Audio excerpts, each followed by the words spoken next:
Madam video बना ना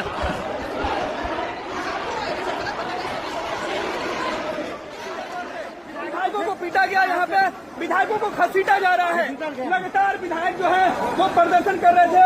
अब राजद और जो वामदल के विधायक हैं उनको पटका गया, मारा गया और सीधा विधायक जी मारपीट भी की गई है मेरे साथ।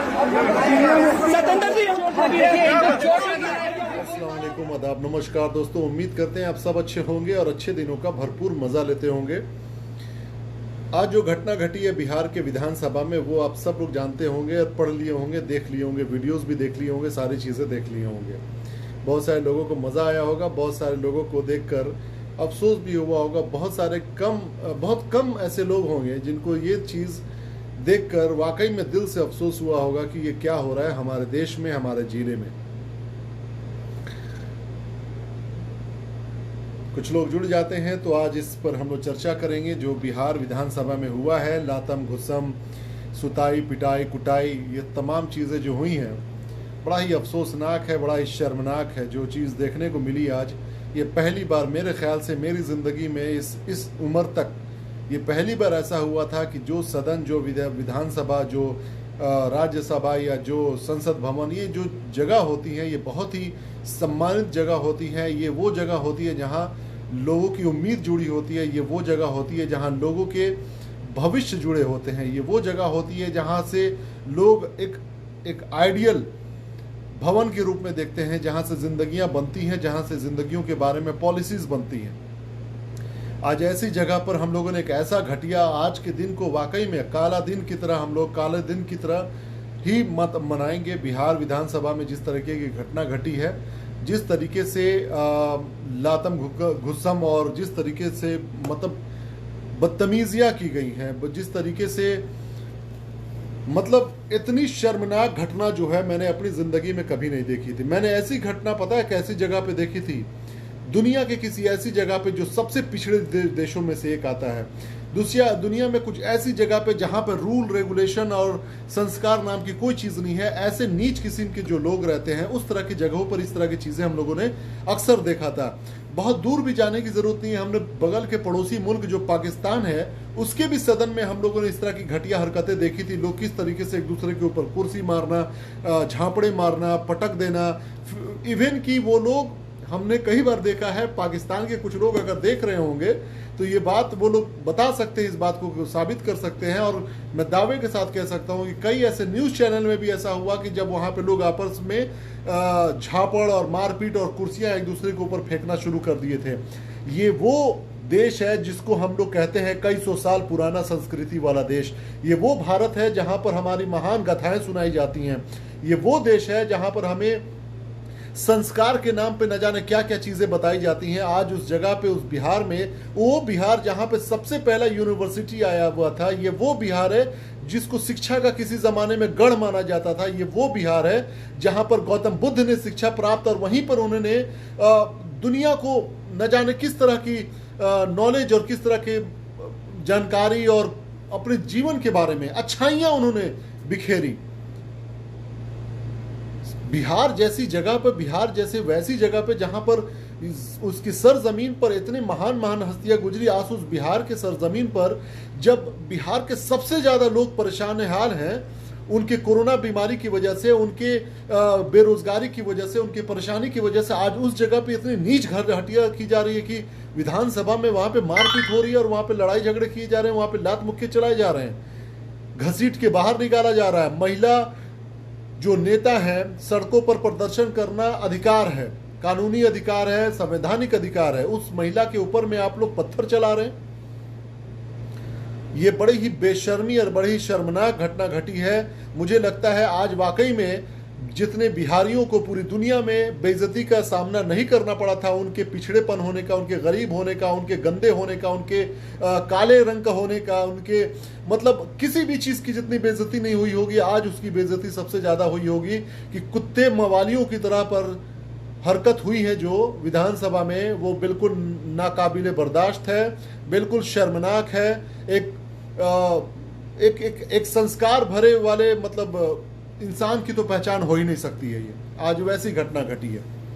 मुझे ये समझ में नहीं आता है कि किस मतलब कौन सी ये घड़ी थी कि जब ये राजद और भाजपा जब एक दूसरे के साथ आए तब से बिहार का जो है विनाश शुरू हो चुका है। न जाने क्या नीतीश कुमार जी के दिमाग में चल रहा है कि उन्होंने भाजपा का साथ किस तरह का लिया है कि इस तरह की घटनाएं पहली बार अपनी जिंदगी में देखने को मिल रही हैं। पहली बार वहां पर ऐसा हो रहा है कि बलात्कार की घटनाएं सामने आ रही हैं, हर रोज मर्डर हो रहे हैं। खुद हमारे जिले में लगातार रोज मर्डर हो रहे हैं, कोई देखने वाला नहीं, कोई सुनने वाला नहीं, कोई कार्रवाई नहीं। अब कोई भी जंगल राज नहीं है, अब कोई भी बाहुबली और कोई भी आतंकवादी नहीं है।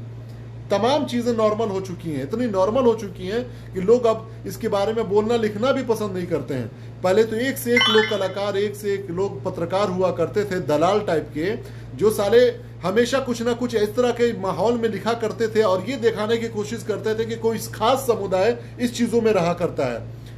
अब वो जंगल राज लोगों को नहीं दिख रहा है, अब वो ये घटिया राज लोगों को नहीं दिख रहा है। जब से ये भाजपा ने कदम रखा है जदयू के मदद से पूरे फुल फ्लेज में, न जाने कौन सा ऐसा नस दबाया है नीतीश कुमार का कि नीतीश कुमार जी बिल्कुल मतलब कठपुतली बन गए। सुशासन बाबू कहे जाने वाले बाबू के घर में इतनी बड़ी मतलब घटना घट जाती है कि विधायकों के ऊपर में लात मारे जा रहे हैं, उनको घसीटा जा रहा है, उनके ऊपर थप्पड़ मारे जा रहे हैं, उनके सामने लगातार हाथापाई किया जा रहा है। एक वीडियो में साफ दिखाई दे रहा है कि एक विधायक को गर्दन से पीछे पकड़ा हुआ है, दूसरा विधायक उसको पीट रहा है। और रैफ वाले जो रैपिड एक्शन फोर्स पुलिस है या फिर लोकल जो पुलिस है या लोकल थाना की पुलिस है या फिर वो वहां के डीएम है, वो तमाम कठपुतली बन चुके हुए। ये किस तरह का सुशासन है नीतीश कुमार जी से मैं पूछना चाहता हूं। लाख मतभेद हो, लाख मनभेद हो, लाख राजनीतिक विचारों से डिफरेंसेस हो, लेकिन ये कौन सा तरीका हो सकता है कि विधानसभा में जहां पे बिहार के कई करोड़ जनसंख्या का हम किस्मत लिखते हैं, बिहार के गरीब भूखे नंगे किसानों के बारे में हमको सोचना होता है, वहां पर ये आपस में गीदड़ आपस में कुत्ते की तरह लड़ रहे हैं। ये इतनी बेशर्मी कहां से आ गई है आखिर? ये कौन सी सरकार का नीति है, कौन सी सरकार का तरीका है? विरोध हो रहा है, होना भी चाहिए, क्योंकि नीतीश कुमार जी ने इलेक्शन के वक्त में कहा था कि जब हम सत्ता में आएंगे 18 लाख नौकरी देंगे। तो क्यों नहीं यूथ अपने आवाज को उठाएगा? क्यों नहीं सवाल किया जाएगा कि सरकार से? नीतीश कुमार की जगह लालू प्रसाद भी होते, तेजस्वी यादव भी होते अगर सरकार में, तो सवाल उनसे भी होता। ये सवाल आपसे हो रहा है या आपका विरोध किया जा रहा है, ये बात नहीं है। बिहार की जनता या पूरे देश की जनता, भाजपा सरकार जब से आई है और जिस जिस जगह पे उनकी सरकार है, बर्बाद हुए हैं वहां के जनता।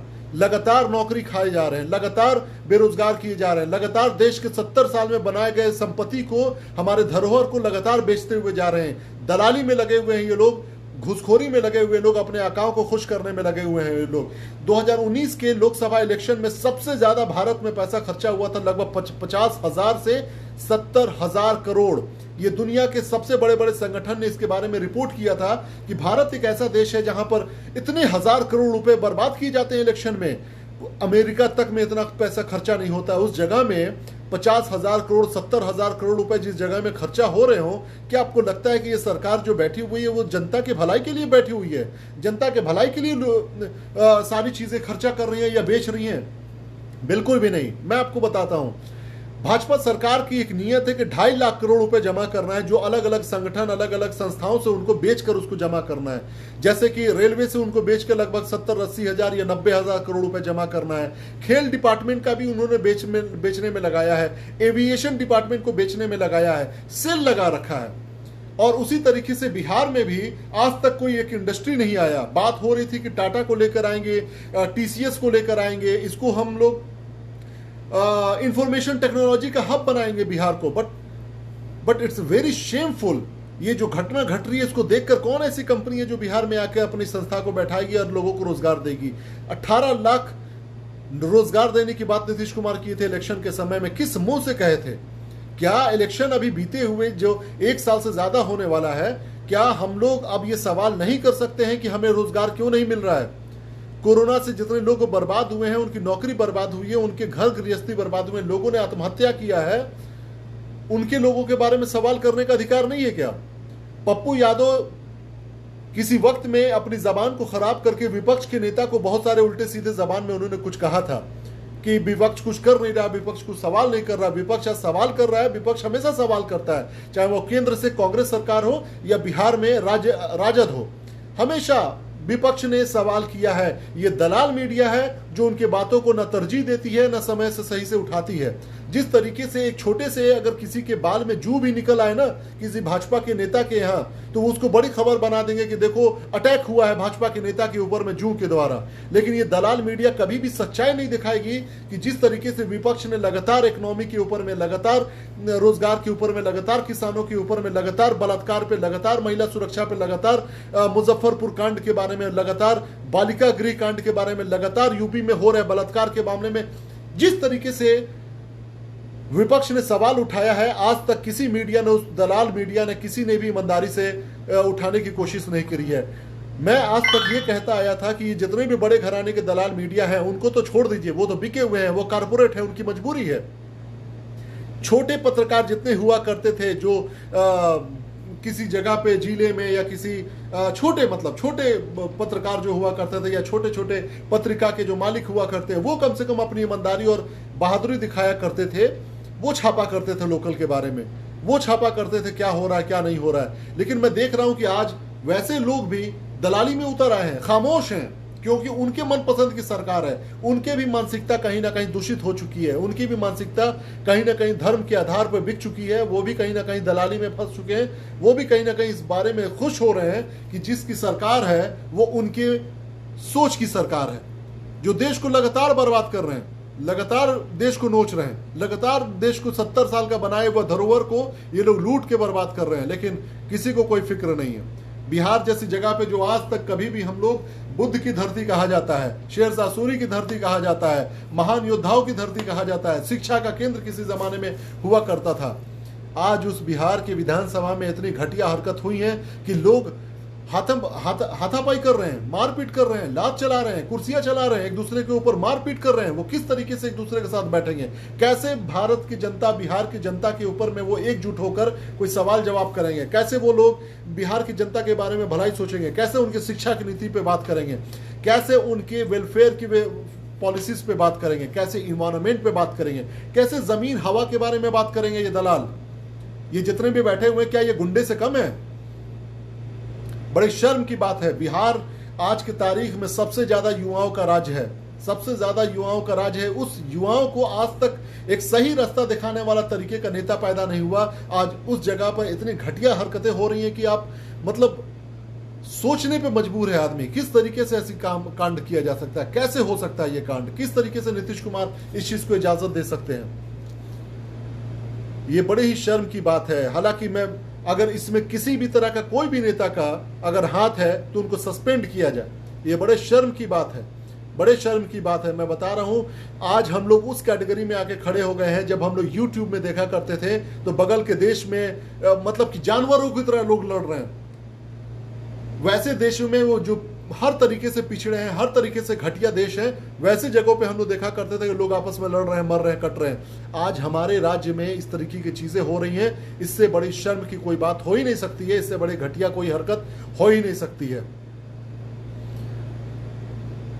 क्या इस राज्य के यूथ के शिक्षा के बारे में, उनके रोजगार के बारे में, उनके सेहत के बारे में सवाल करना गलत है? क्या ये गैर संवैधानिक है? क्या ये किसी भी तरीके से लोकतंत्र के खिलाफ है? अगर नीतीश कुमार इस बात पर यकीन नहीं करते हैं कि लोकतंत्र अब खत्म हो रहा है या खत्म करने की कोशिश में भाजपा के साथ मिलकर, तो खैर उनका यह कदम सही माना जाएगा इस लिहाज में।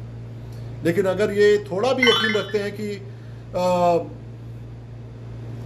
गलत है, ये लोकतंत्र के खिलाफ है, तो शर्म आनी चाहिए और रिजाइन कर देना चाहिए, इस्तीफा दे देना चाहिए। नीतीश कुमार जी को इस्तीफा दे देना चाहिए। मैं बता रहा हूं, बड़े ही शर्म की ये बात है, बड़े शर्म की बात है। कौन ऐसी घटना है जो अभी नहीं घट रही है? क्या बलात्कार रुके हैं? क्या बालिका गृह वाले कांड में, मुजफ्फरपुर वाले कांड में किसी को सजा मिली? किसी के साथ इंसाफ हुआ? क्या हत्याएं नहीं हो रही हैं? क्या महिलाओं के अधिकार की बात को दरकिनार नहीं कर दिया गया है? क्या युवाओं को रोजगार मिल रहा है? शिक्षा का स्तर किस तरीके से अच्छा हुआ है? मुझे बताएं, पिछले 5 साल 8 साल में जितने भी आसपास के लोग हैं या जितने भी ये वीडियो देख रहे हैं, ये जितने भी लोग वीडियो देख रहे हैं, मुझे अपने सरकारी स्कूल की स्थिति बता दें किस तरीके का है। ये घटना जो है बड़ी शर्मनाक घटना है। इस तरह की घटना नहीं होनी चाहिए, बड़ी शर्मनाक घटना है। मुझे मैं बता रहा हूं कि एक बिहारी होने के नाते आज मुझे बड़ी शर्मिंदगी महसूस हो रही है। यकीन मानिए कि हम एक सभ्य समाज की बात किया करते हैं, हम एक सभ्य देश की बात किया करते हैं। आज वो सभ्यता मतलब पूरे धूमिल हो चुकी है। लोगों ने उसको अपने जूते के तले रौंद दिया है, कुचल दिया है। आज हम किसी भी तौर पे नहीं कह सकते हैं कि हम भारतवर्ष जैसे महान धरती पर पैदा हुए हैं और हम बहुत कुछ के मालिक हैं। हम बहुत सारे धरोहर हैं, बहुत सारे संस्कार हैं, बहुत सारे हमारे परंपरा में हमारी चीज़ें हैं। आज वो सारी चीज़ें धराशायी हो चुकी हैं, बर्बाद हो चुकी हैं। आज कोई भी बिहारी इस बात को नहीं कह सकता है। इस तरह की घटनाएं चाहे जिस भी राज्य में हो, उन्हें शर्म आनी चाहिए।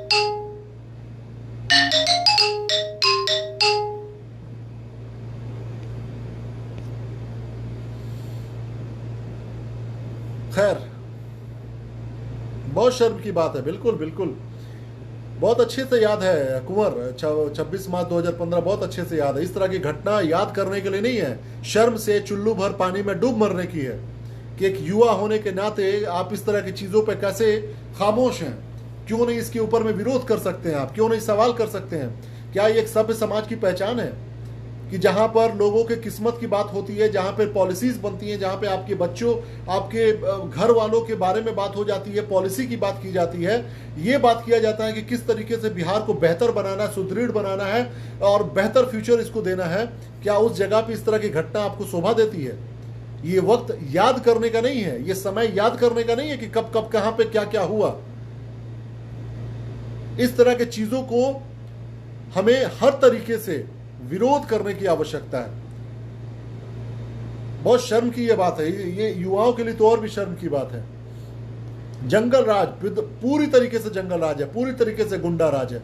मैं बिल्कुल भी नहीं मानूंगा। आज जो विधानसभा में हुआ है, क्या ये नेता, क्या ये जितने भी विधानसभा में बैठे हुए वो सदस्य हैं, जितने भी विधायक हैं, क्या एक ये आइडियल बन सकते हैं?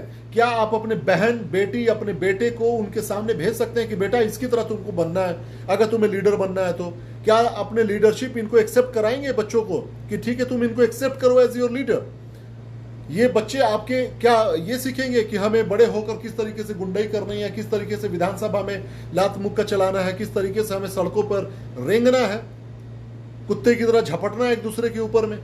क्या ये सिखाएंगे आप? क्या ये बच्चे सीखेंगे आपके? क्या ये सभ्यता है? क्या ये सभ्य समाज है? यूरोप के बारे में हम लोग बात करते हैं, न जाने कौन कौन से देश को हम लोग उल्टा सीधा बोलते हैं। आज वो तमाम जगह पर सारी बुराइयां नजर आती है, लेकिन उनके अंदर की सभ्यता, वो जो हमारी सभ्यता था उनके अंदर में चला गया और उनके अंदर की बुराइयां हम लेकर आ रहे हैं। बहुत ही शर्म की बात है, बड़ी खराब बात है। मतलब हम लोग अब उस जगह पे उस लोगों के बीच में आ गए हैं ना जो वाकई में थर्ड वर्ल्ड कहलाते हैं, थर्ड क्लास के लोग कहलाते हैं हम लोग। थर्ड क्लास, थर्ड ग्रेड, मतलब उससे भी नीचे कोई सारा चीज होगा तो वो उस तरह के ग्रेड में हम लोग आ चुके हैं। और वो लोग उससे भी नीच हैं जो इस चीज को सराहना करते हैं, इस चीज की, या इस चीज को बोलते हैं कि ना ना जो हुआ अच्छा हुआ। किसी भी पार्टी के आप हो, कोई भी पार्टी के समर्थन करते हो, इस तरह की घटना को अगर आप समर्थन देते हैं तो आपके जैसा मतलब लो माइंड, लो ब्रॉड का, मतलब ब्रॉड माइंड की तो बात ही छोड़ दीजिए, मतलब जिस मेंटालिटी के है ना, वो मेंटालिटी के बारे में मैं बात ही नहीं करना चाहता। ऐसे मेंटालिटी में रहकर कोई समाज सुदृढ़ हो ही नहीं सकता है। भूल जाइए अगले 100-200 साल ऐसे ही तरह गंदगी में रहना पड़ेगा, इसी तरह के गंदगी में मरना पड़ेगा, ऐसे ही गंदगी में जीना पड़ेगा, ऐसे ही गंदी हवा को आपको सांस लेना पड़ेगा और ऐसे ही घुट घुट के मरना पड़ेगा, नंगे पैर सड़कों पे चलना पड़ेगा और दर दर के भीख मांगनी पड़ेगी। और जो हो रहा है, जो आपने कोरोना काल में देखा है, जिसको मीडिया ने बहुत अच्छे से नहीं दिखाया है, अगर आप सड़कों पर देख रहे होते तो शायद आप चुल्लू भर पानी में डूब के मर रहे होते। जो लोग इस बात को सराहते हैं या फिर कंपेरिजन करते हैं कि उस समय आपने क्यों नहीं बोला, उस वक्त क्यों नहीं बोला, ये व्हाट अबाउट वाला जो मामला करते हैं ना, how about, what about this, what about that वाले लोग कभी भी समाज के बेहतर करने की कोशिश कर ही नहीं सकते। वो नासूर हैं, कैंसर हैं समाज के लिए। खैर, बिल्कुल बिल्कुल कोई सवाल नहीं किया जा सकता सऊद भाई, ये तो बिल्कुल शर्म की बात है कि जो लोग, जो संसद भवन में बैठकर, जो विधानसभा में बैठ के जो विधायक, जो सांसद एक दूसरे की इज्जत नहीं कर सकते हैं, वो एक दूसरे के समस्या की इज्जत करेंगे। आपके रिप्रेजेंटेटिव होने का क्या मतलब होता है? आपके रिप्रेजेंटेटिव मतलब होने का मतलब ये होता है, आपके प्रतिनिधि होने का मतलब ये होता है कि आपके सवाल को लेकर, आपकी समस्या को लेकर वो जाते हैं सदन में और सरकार के समक्ष, सदन के जो अध्यक्ष होते हैं उनके समक्ष अपने बातों को रखते हैं और उसको एड्रेस किया जाता है। उसके जो जिम्मेदार होते हैं उसको जवाब देते हैं, जवाब नहीं होता है तो उसके ऊपर काम करते हैं। जैसे मान लीजिए आप जिस भी जगह पर आते हैं, आपके यहाँ सड़क नहीं है और आपका जो विधायक है वो जाता है विधानसभा में, सवाल करता है कि हमारे यहाँ ये सड़क पिछले कई साल से नहीं बन रही है, लोग मर रहे हैं, वृद्ध लोग परेशान हो रहे हैं, गर्भवती परेशान हो रही हैं, तो जो सड़क मंत्रालय होगा वो उस पर जवाब देगा या उस पर प्लान बनाएगा। तो जो आपकी समस्या पर बात नहीं कर सकता है, जो एक दूसरे की इज्जत नहीं कर सकता है, वो आपकी समस्या पे बात करेगा, वो आपकी समस्या पे समाधान खोजेगा। कभी आपको लग रहा है ऐसा?